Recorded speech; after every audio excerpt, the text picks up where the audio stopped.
We are Fleck, Rose, and Spirits, and we are Supremely Black, dropping content that matters. How y'all doing this week, fellas? I'm doing all right, man. It's big kinfolk J Flake, man. Memphis is good. Everything straight, doing all right. Finna look at I ain't gonna say the final edit, but one of the final edit pieces of our of the comedy special. Hopefully we'll be dropping it a holiday coming very soon. And one of these holidays is coming up. Might be able to drop it on one of these holidays. I'll be for sure to let everybody know. But that's coming up on the list. Everything has been great. Really can't complain, to be honest with you. Fleck, time out. There ain't no timeout. No, tell this man to take that out. There ain't no timeout. I mean, he wasn't on the camera the whole time for a reason. Hey, look, you know what? Some things you don't entertain. You know what I mean? Hey, small things to a giant, man. Giant don't entertain small things. Sometimes you gotta give to charity, man. And all charity shouldn't be putting on TV. You know what I'm saying? You know how sometimes they say you don't really mean charity if you taking pictures of it, putting it on the ground, putting it on Facebook. All charity ain't got to be talked about and shown, man. Sometimes you gotta give out charity. Imagine what it is, man. You know, Jerry Jones is a kind man. You know, Dak Prescott, the whole squad. You know, they very kind. Sometimes they feel like you just gotta give out charity, you know, to make other places survive. You know, they might go under if you don't. Hey man, well, this your boy D Rose. We sure appreciate it. You know what I'm saying? We'll definitely take it, dog. But congrats on your edits, though. I'm glad everything going good with that, man. But it's been a pretty swell week. Got some good news. My DBA been approved. So yes, sir. We rocking and rolling with that. So everything gonna be good. Ain't gonna speak on it too much more until I get everything trademarked. But we're in a good space. Amazing weekend. I mean, a beautiful Sunday, clear skies. It was a good weather weekend, though, for sure. I said it it was a good weather weekend. Oh, yeah, for sure. yeah, great Sunday. Yeah. They are who we thought they were. And we take charity and we give out ass whoopers too. So, we appreciate it, man. How about you, Spirits? How's everything going over there for you, brother? Can't believe y'all worried about football. Kaepernick still ain't got no job, man. I can't believe. Well, y'all just fair weather, I see. Right. Half woke.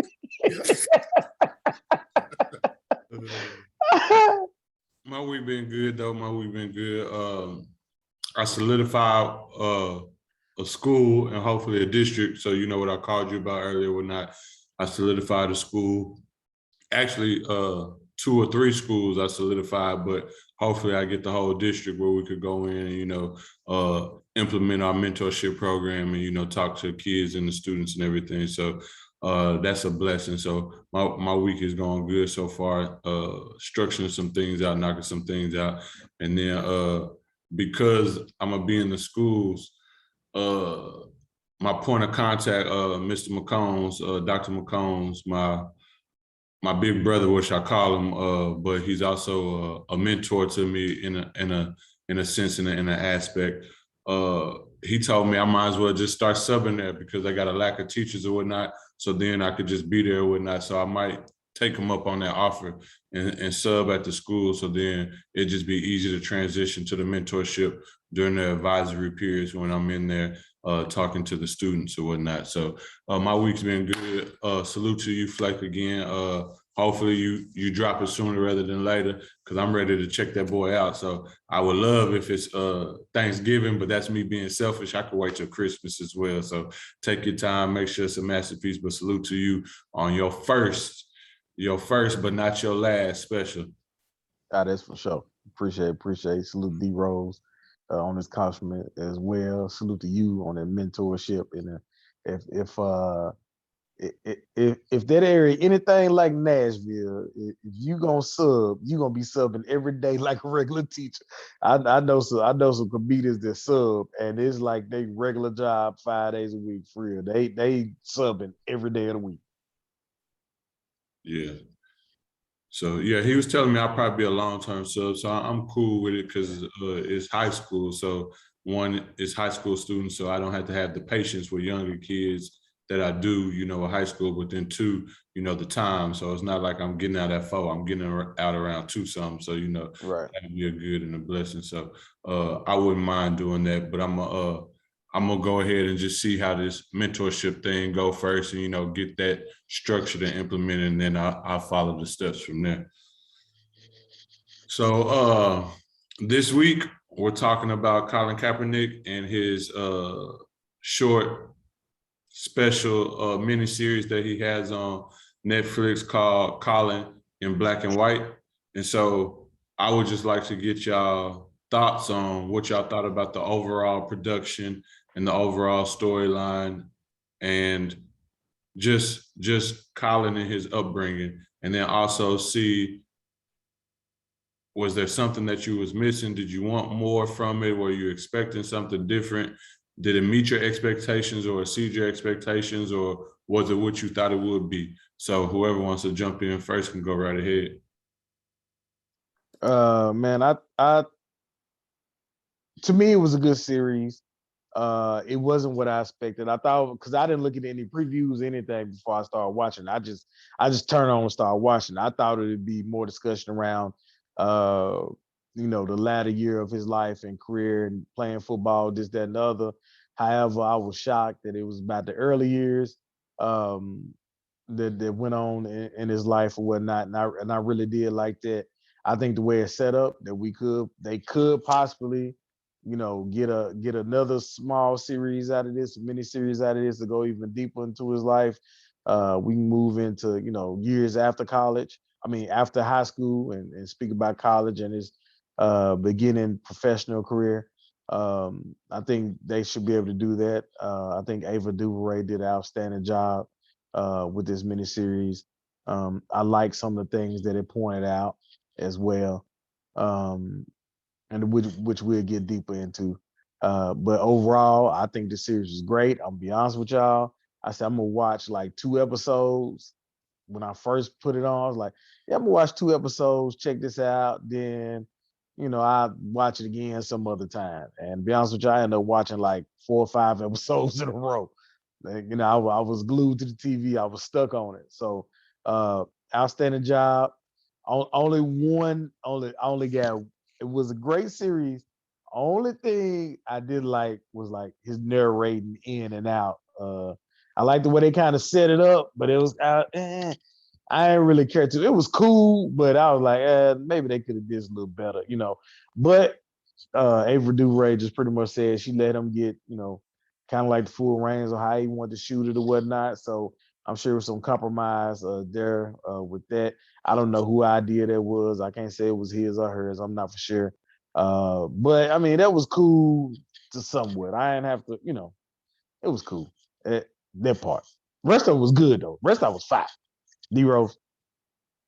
Yeah, I'm with you on that. Like, it kind of, be honest with you, kind of got a little cheesy, man. I'm like, come on, dog. Just, you know what I'm saying? We get it. Just show me the show, man. Just show me the show. Yeah. I didn't come here to hear you narrating how you felt about that. We kind of see it at the picture. But I mean, the docuseries and the miniseries was dope. I was expecting more of like the older Kaepernick, and really more of a real feel of the people that was in his life outside of his parents. I would like to see like their overall thoughts on him doing like a little mini series like this, to get more of their perspective on it and the impact that they had in Colin's life, which is either from a positive or a detriment. Because it just kind of, to me, with it being so short in just his younger years, it was kind of, for lack of better words, it felt like kind of a reach to get us to buy into these 6 episodes. It was good. It was attention drawing, but for me, it was just too incomplete to really draw a real conclusion on how I feel about it, because all we got to see was a high school kid that, you know, signed with Nevada or was going to college, but we all know him as how he got to, you know, the 49ers and going down to kneeling. I would have liked to see more of that, which kind of leads me to it'll be more, but it was good for what they offered. But I felt like there were some missing pieces that didn't make me just feel complete watching it. So I can't really just say, outside of this is how Colin felt, which is cool, but in the same space, when some of the things that was discussed or shown within the docuseries, you really want somebody else's opinion in that just to kind of see of what it really was like growing up around Colin Kaepernick. I'll leave it at that, and I know we'll get into some more conversation, but what was your thoughts, Spears, on the 6 episodes? So whew. The show as a show, it was good. I can't take that away from it. Ava DuVernay, she directed the first one. I'm not for sure if she directed the second one, but I know the great Robert Townsend, the 5 Heartbeats and Meteor Man and all of that, the great Robert Townsend, he directed the other ones. And then, Ava DuVernay executive produced majority of it. She had a co-executive producer, but she executive produced it. And so they did a wonderful job as far as production and everything. But Colin didn't answer none of the questions that we have as a people. And I thought that's what we were getting. And so I can say I'm disappointed that it's not talking about what we want to talk about, because all he did was tell the great American story of perseverance and somebody persevering through adversity. And we get them stories a dime a dozen, but we wanted to know how your life was impacted after you decide to make the life-altering decision and be the leader and the catalyst of a movement or of bringing notoriety and exposure to injustice to a certain extent. And so we wanted to know that, we wanted to see that, we wanted to hear that story, we wanted to hear you talk about that, we wanted to hear other people, to your point, Rose, come in and discuss how they seen you deal with it, how it affected you, how it affected them because they're in your lives, how they might not even rock with the decision that you made and was like, I had to separate myself. That's more of what we wanted versus just you coming through and not giving up and persevering and then getting a college scholarship. Yeah, that's fine and well. And we do understand that his story has something to do with your now, but you could have wrote that in a book, player. Like, we could have got that out of a book. Like, we really didn't need you to give us this. But again, I am hoping that this is the beginning to something more, and it's an evolution process that shows just a little bit more maybe. So then therefore we do get to the end, but I still believe it has Colin leaving us with the questions that we've been asking. Why ain't he responding to nobody? Why is he not, doing more? Why is he, what it seems like, again, to the masses, why he's sitting on his hands in some aspects? We know he's donating money. We know he has, an organization where he's doing things, but we do also want to know is, why are you still hiding behind the blinds? Now, as far as the narration, that's another part I didn't like, to y'all point, because it felt scripted. It didn't feel heartfelt and passionate. He felt dry and blah, and like there was no like, that made you be like, okay, yeah, like Colin is feeling this even as he's watching it. And how they scripted it and how they had him watching himself. Like, I wanted to see something more. I wanted to hear a change in his voice when he was talking about certain things from his past, so I know that it was real. This just felt like too scripted. And so I'm gonna leave that there with that, and then we could go on and then dive on or whatnot, because it's just. Yeah, let's go get into it, bro, because it's like, I felt like it was almost as if people can feel how they want to feel, it is what it is, but it was almost as if that he was trying to paint the narrative that he wasn't a 3-star athlete, come from a well-to-do neighborhood. It's like, bro, like give us something that shows truthfully of how you felt. Like we get that part, but I would like to see the youth fast forwarded through up into college to you making a decision to kneel. I think that would have been more fulfilling, because when I think about it, it's like I wasn't even alive when Ali was in his prime. When you watched his documentary, you felt like if they had him in that spot, you probably could tell, he'll probably tell him, stop it right now. Like, I'm gonna give you the real feel of what it was like to go to jail, you know what I'm saying? And to leave from boxing for a few years and then come back and fight for the championship again. I'm gonna give you those real moments being surrounded by Muslims and really, you know, choosing sides between Elijah Muhammad and Malcolm X. Like you got that real feeling. None of us was there. You feel me? Like, I don't know. It was like they're trying to paint it to where, yeah, we can see the future, but we can't, because just to be honest with you, we don't know how Colin got to this point where he wants to be an activist. It's appreciated, but it's still so many unfulfilled spaces to saying of, all right, bro, then if this is your upbringing, how did you become so passionate about this? Because regardless of how you felt, we still see that you were pretty privileged, because you still was you started in 3 different sports. Your parents is well off. Like, yeah, you had to fight for a quarterback position, but fighting for a quarterback position to me doesn't equate to oppressed, coming from the hood and not having chances. It don't. Like, I do want to give props real quick to the educational standpoints that it did point out. So when it did the history lessons and it had the clips of different people and, you know, their stories or whatever, I do want to say that was dope, and I really enjoyed that, and I enjoyed the historical prefaces and the references to different things that we have dealt with and people who have overcame and preceded us in this fight and in this plight. So I do want to give props to where props are deserved and say I did enjoy that. That was deep and that was powerful again. So I do want to do that. And then to your point, Rose, and then I'm gonna let you go, Flake. I'm sorry. I do want to say one thing though, I can see only if they come with another miniseries, the point where, you know, when he was at the hotels and people was mugging him and looking at him and talking to him crazy and all this other stuff,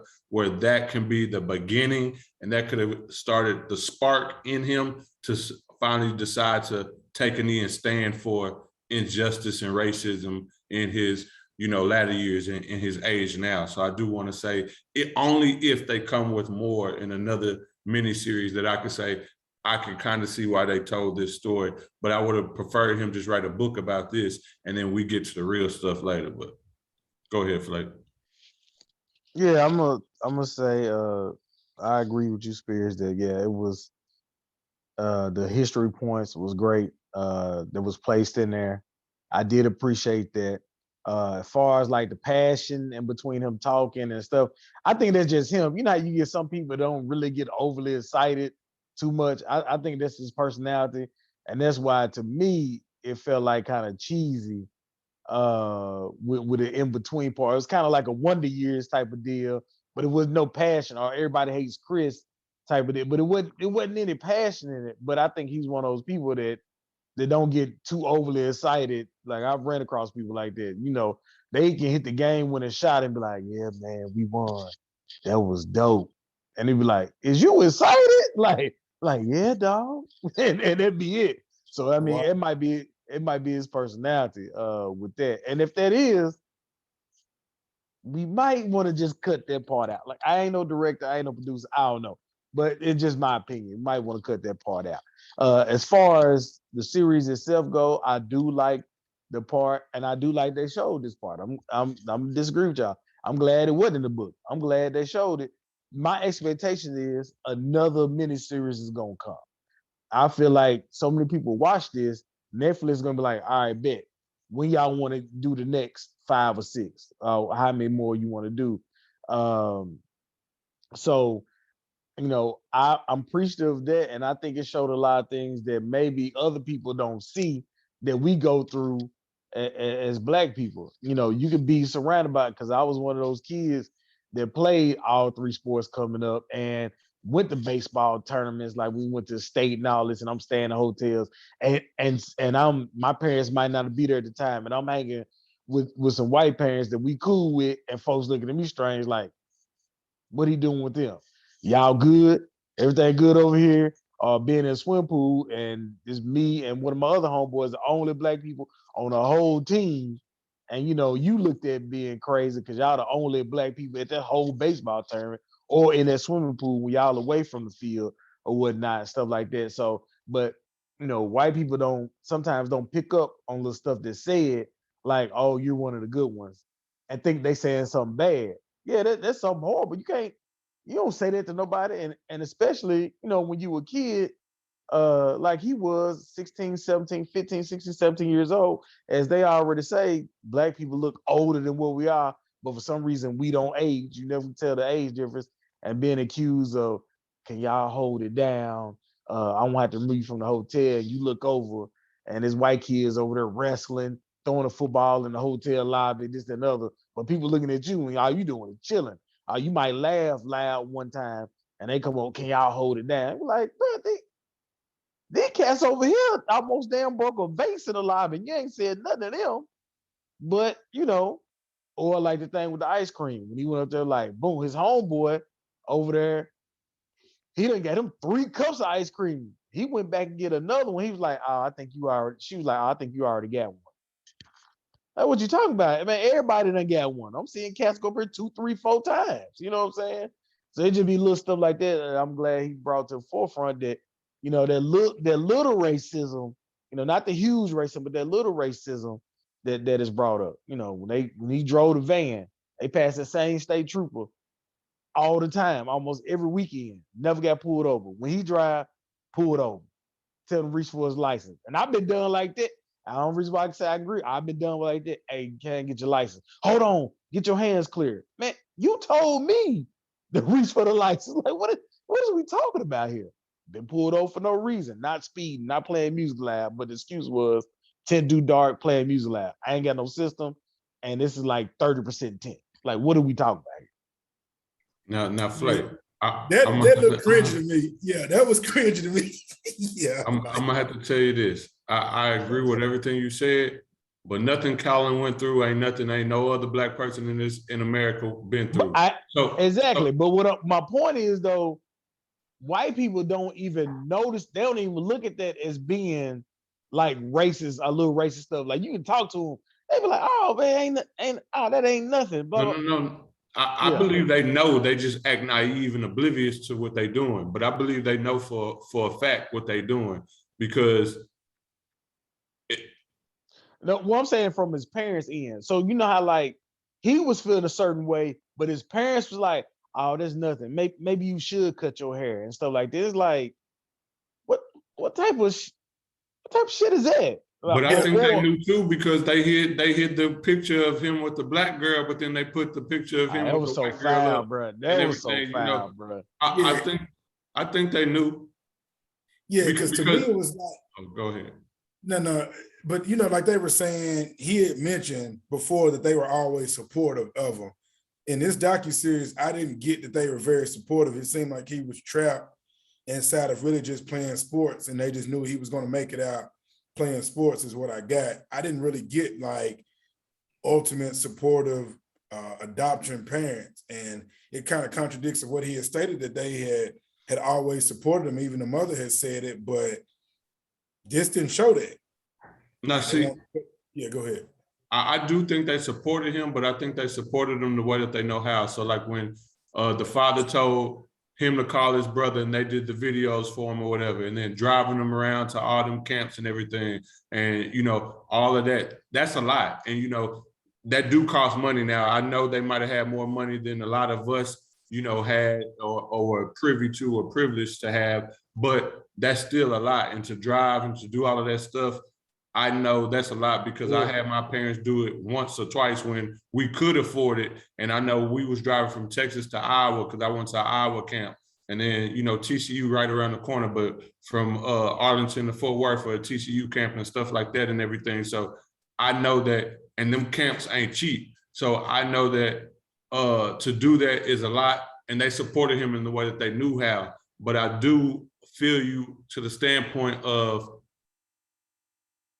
anytime that you adopt somebody of a different race, you cannot be afforded the grace or the excuse of being naive and oblivious to what that child may endure or go through in your household, especially them being a different race. So that's where I fault them at. And again, I'm not going to say that they was malicious in their intent or what they was doing, but it's still their fault and their responsibility to know that, oh, my son really might be feeling some type of way because of where we live at, the population, the demographic, and then him being like this, and versus saying, blowing it off. Because the one thing that kind of pissed me off was they were scared too, and they was tripping when the cop, grabbed his gun. But then afterwards, they gonna joke it off. Oh, you dodged your first speeding ticket. Like, Yeah, no, that's he's not. traumatic for a young Black person. Like, yeah. Then she even used the words like, I didn't understand why they put that in, like, you dodged a bullet. I'm like, what? Like, come on, bro. Like, how was that even? Who wrote that line? Like, what? You dodged a bullet. Oh, man. But what about if they really said that, though? What about if they really said it? But no, I'm just saying, but like, you dodged a bullet, and we thinking of today's time, like, that ain't nothing that I would, be saying. So it was just, and another thing that I don't know if a lot of people even mentioned, I wanted to see this whole little series would have been better if he would have acknowledged how it was to not be fully Black in these particular instances, because you are a biracial kid. So I wanted to see some of that because I grew up around biracial kids, and I think that's a harder struggle than just being perceived as a Black kid, because you're not Black enough to hang with the Black kids and you're not white enough to hang with the white kids.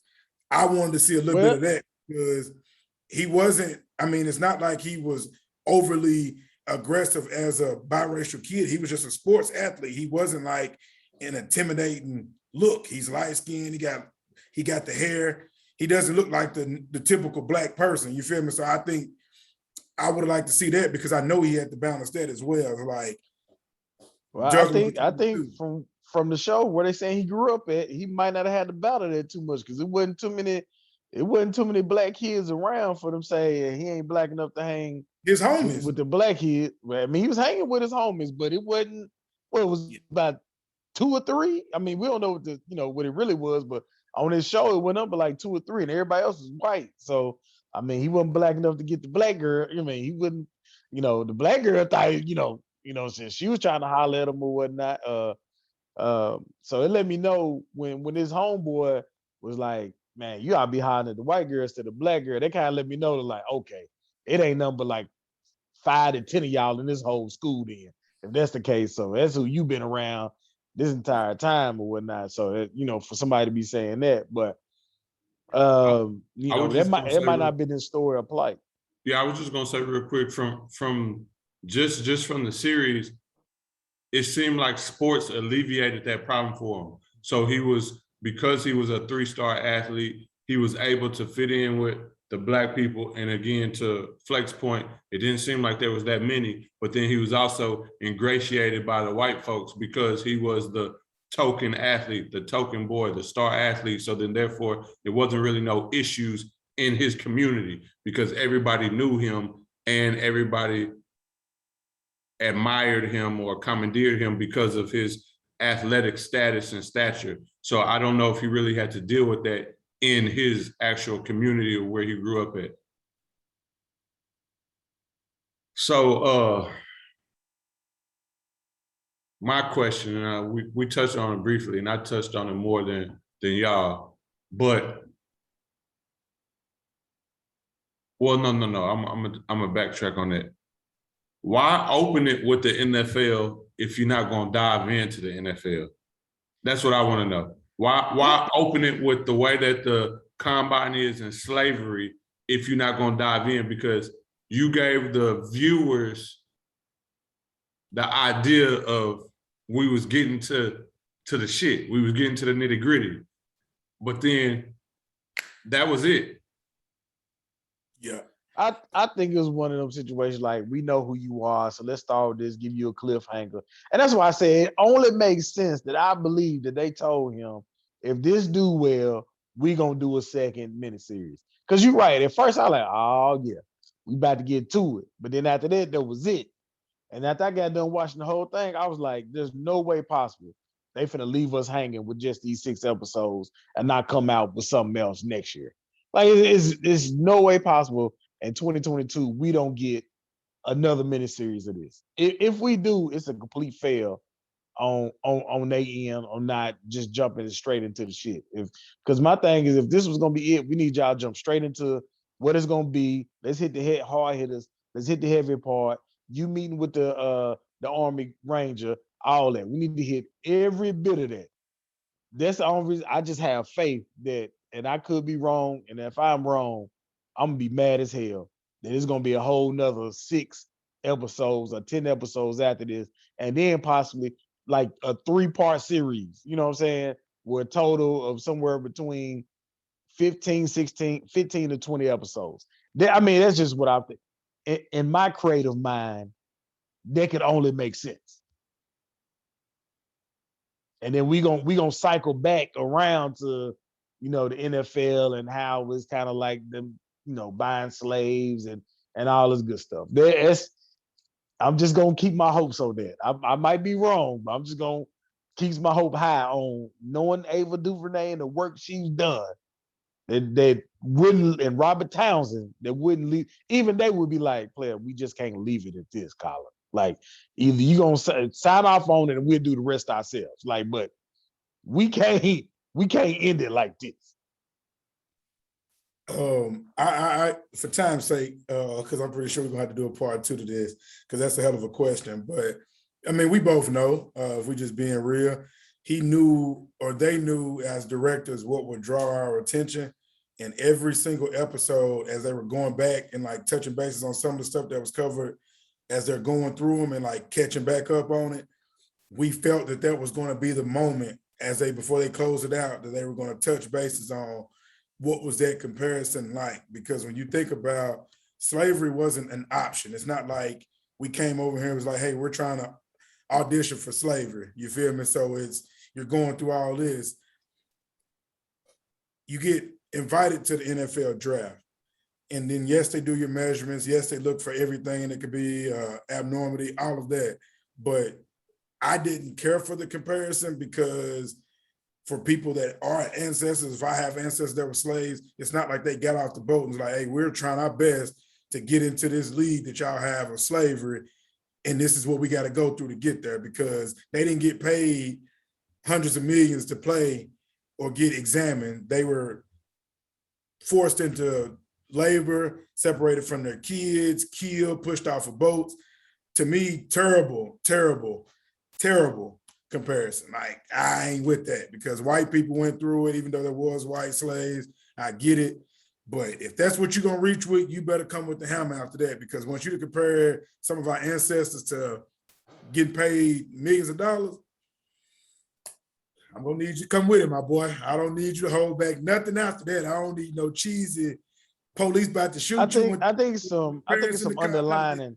I think some underlining between it. I think when you talk about the combine, and how they sold slaves, you can kind of compare it that way. If we take the money aspect out of it, I think there's the underlying part is it is a owner, and then he owns a team that is majority black.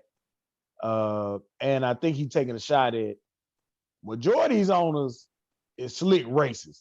If it had nothing to do with money and whatnot, then if it had nothing to do with them making money in the billions of dollars, then they probably wouldn't talk to us or fool with us at all. I think that's the underlying thing. As we had another owner here recently come out and say some racist shit in the NBA. So I guess I would say this though: why not just go ahead and be transparent? It's your docuseries. There's nothing, you don't have to sugarcoat it. You don't have to do anything like that, because at the end of the day, this is a league that you were willing to play in. Would we have still heard this from you if you would have got your job again? Like, would we have been hearing this side of Colin? Like, you have to look at that and examine it the same way is because if you never protested, would you have still released it? This is how you felt about the NFL. And then also on top of that, why would you still be going to do the camps and trying to get back in it, even though last time you just flaked on them and I think you got the attention you were looking for, but not saying I'm not in support of Colin, but if that's truthfully how you felt, why even go through the process again after when they told you, or you didn't, you know what I'm saying? Like, he don't know nothing else. He don't know nothing. As a job, he has done nothing else. But time out. Yeah. D Rose, you made the perfect segue for part 2. Yeah. Because, and this is going to be the question for part 2. Was this him telling the NFL, because the theme of the whole thing was, I just want to be a quarterback. Was this him auditioning for the NFL, letting them know he just wants to be a quarterback? Forget the kneeling, forget everything he's done, forget everything. He just wants to be a quarterback. Was this that, his audition, his red carpet layout to tell the NFL, this is what happened with me when I was younger, and now I just want to be a quarterback. I done dealt with everything else. I done started something, whether it's good, bad, or indifferent, but I just want to be a quarterback. We'll leave that for part 2, just to see if Colin just wanted to be a quarterback. Interesting. Definitely gonna be interesting. Because when you said that, I forgot exactly what you said, Rose, but you said something. I didn't even think about it until you said it. And I was like, this nigga was auditioning for the NFL. And I had to say nigga, because when you said what you said, I was like, this nigga was auditioning for the NFL, because his whole theme the whole time was, I just want to be a quarterback. Regardless of what anybody said, he could have went to the MLB, got drafted. He had full scholarships in baseball. Yeah, he was drafted. Well, yeah, but I'm just saying, but you know, the theme throughout there, like, but the whole time it was, I just want to be a quarterback. So we're gonna leave this episode at that. We're gonna touch on some other stuff, but we also gonna see next episode on part 2, Colin in black and white, if Colin just wanted to be a quarterback. And is that the narrative he's trying to put out there? Yeah.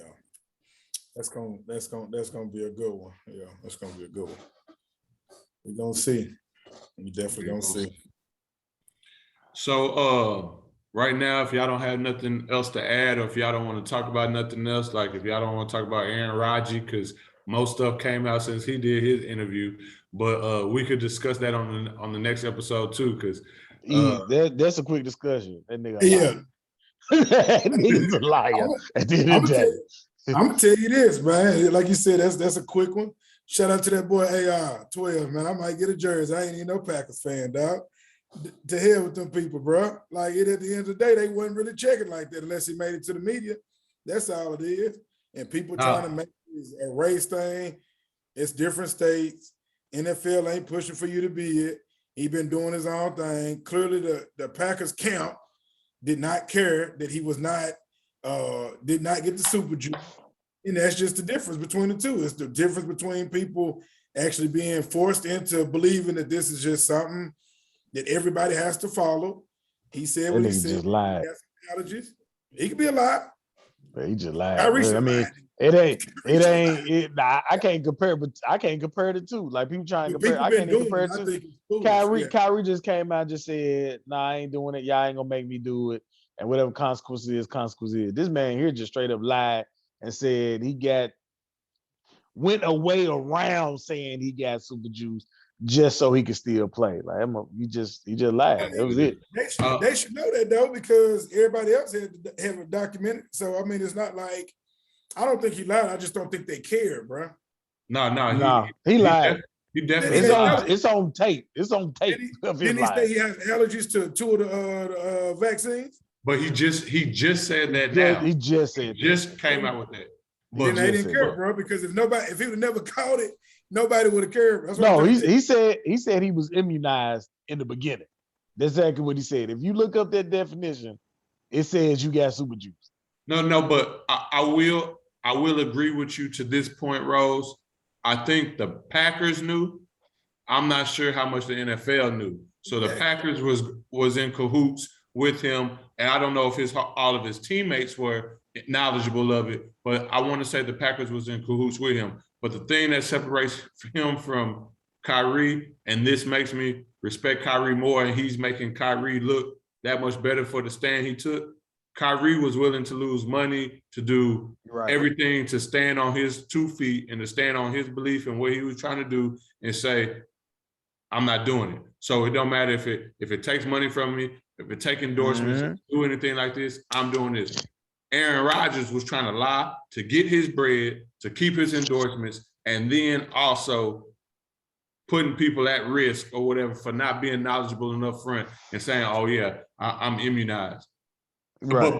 But before, the key thing, they asked him, did you get the vaccine? He said, yes, first, then I'm immunized. He didn't say, oh, I'm just immunized, or I got immunized. He said, yes, I'm immunized.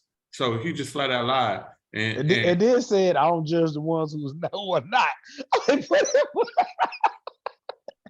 That was a straight lie. And then he gonna try to compare it to some Dr. King myths. Like, bro, if Aaron Rodgers get the hell all the way out of here, man, this man tried to compare it to the civil rights movement. Man, get out of here, dog. Man. And then he getting his advice from Joe Rogan. Man, get out of here, commentator. Bro. Shit. Aaron Rodgers straight out just lied and just showed his white privilege. That's all it was, bro. At the end of the day, that's exactly what he did. Nah, for sure. I don't care how he tried to clean it up and say bro. That's exactly what you did, man, at the end of the day. White privilege at its best. That's a perfect example. Yeah, man. We have perfect examples all around us every day, but that's a perfect example. Yeah, that's just it. Cam Newton said he wasn't getting super juice. See what happened to him. Now the question is, if he would have said I'm not getting super juice from jump, what would have happened to him? Now that is interesting. Well, nothing would have happened because Carson Wentz not vaccinated. Kirk Cousins not vaccinated. Super juice. Oh yeah, super juice. One other predominantly white quarterback is not super juice too. I can't remember who it is, but I know Carson Wentz and Kirk Cousins not, and they just following protocol. They wearing their mask when they have to do that. Aaron Rodgers was bucking all the mandates. Yeah, requirements. Listen, everybody gonna know exactly what I'm saying when I say this. Aaron Rodgers is out there playing at the country club, dog. That's just what it is. Yeah, that's all it is, bro. He's playing at the country club, man. You know what it is. Good old boy system. We ain't gonna say nothing if you don't say nothing. Yeah. I agree with Spears. I don't think the NFL overall just knew, but the Packers, they got to submit the paperwork. They got to submit the information in. So they might was like, hey, little buddy ain't ready yet, as we seen this past weekend. Little buddy ain't ready to be starting yet. So hey, we just gonna blindly sign off on this and send it off. What'd you say? Immunized? Oh yeah, we sending that off. Yeah. Sounds about right. Get the horse deworm. Oh. Yeah.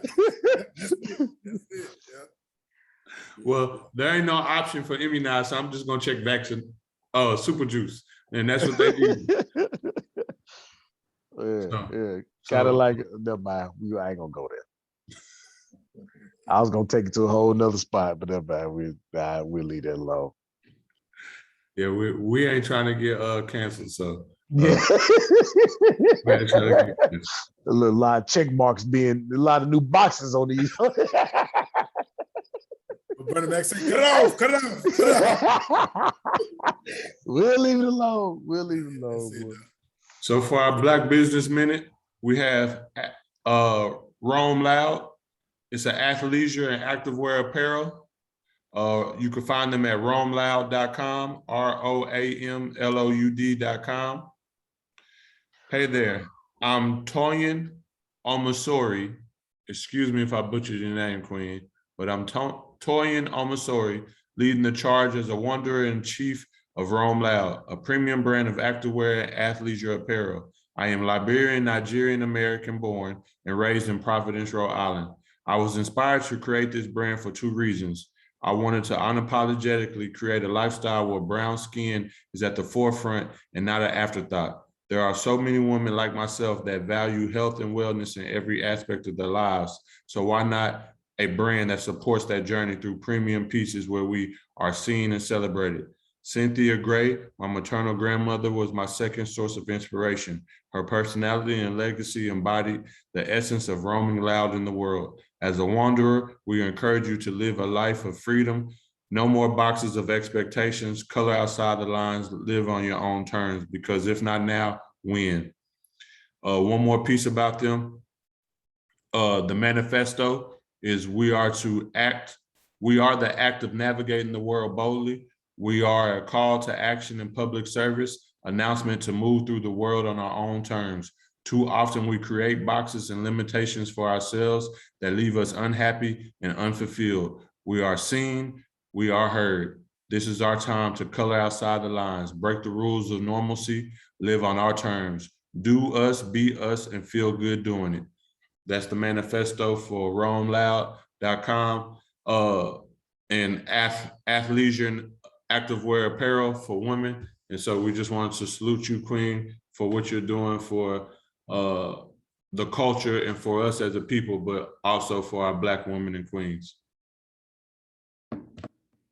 That's our Black Business Minute. Shout out, shout out. For our Supreme Black Person Week, we're going with David L. Stewart, who's an American businessman. He is the chairman and founder of Worldwide Technology, one of the largest African-American owned businesses in America. According to Forbes in 2019, Stewart was one of the 13 Black billionaires worldwide. He was ranked as 239th on the Forbes 400 list of American billionaires in 2019. And he might not, at one point in time, when I was researching him, because he'd been on the list for a while as being a Supreme Black person. But I'm just now getting back around to it. But he was the third richest Black person in America. But that might have changed since Kanye West has become a billionaire along with Jay-Z. So that might have changed. I'm not sure if it has or not. But he is a Black billionaire. He has his own business. He graduated from Central Missouri State University with a business administration. His company, business science degree. Worldwide Technology is concentrated focus on implementation of enterprise-wide imaging, conversion services, and telecommunication networks. So big shout out to David Stewart, strong Black businessman, born in Chicago, Illinois, and become billionaire with his company. So salute to you, sir. You are Supreme Black Person of the Week. Salute to you, Mr. Stewart. Quick question, since you brought up Kanye. Did y'all check the Drink Champs interview he did? Yes, I did. It was very interesting. I ain't watched the full thing yet. Interesting in a good way or bad way for you, Flake? In a good way. It was very, anytime you get Kanye talk that long, it's gonna be real entertaining. Yeah. He said some stuff that was kind of wild, but then he made a lot of interesting points. As I like to see as our Black folks do, is he talked about buying land and building his own communities and stuff like that. So I mean, it's an interesting interview and worth taking a listen to. You got 2 hours and 30 minutes. Yeah, I fucked with it. I liked it a lot, and I'm a Kanye fan, and I support him in certain aspects. I don't agree with everything that he do, but one thing that Kanye do though is talk that talk and is unapologetically Black and for Black people in the culture. So I appreciate that. If anything else, so yeah, I liked it. I just wanted to ask y'all about that. So. Oh, yeah. You could close this out, Flake. For all our queens out there, put your crown on, took that thing to the side, let them know you are a queen. For all our kings out there, put your crown on, tilt that thing to the side, let them know you are a king. We are Supremely Black, and we out.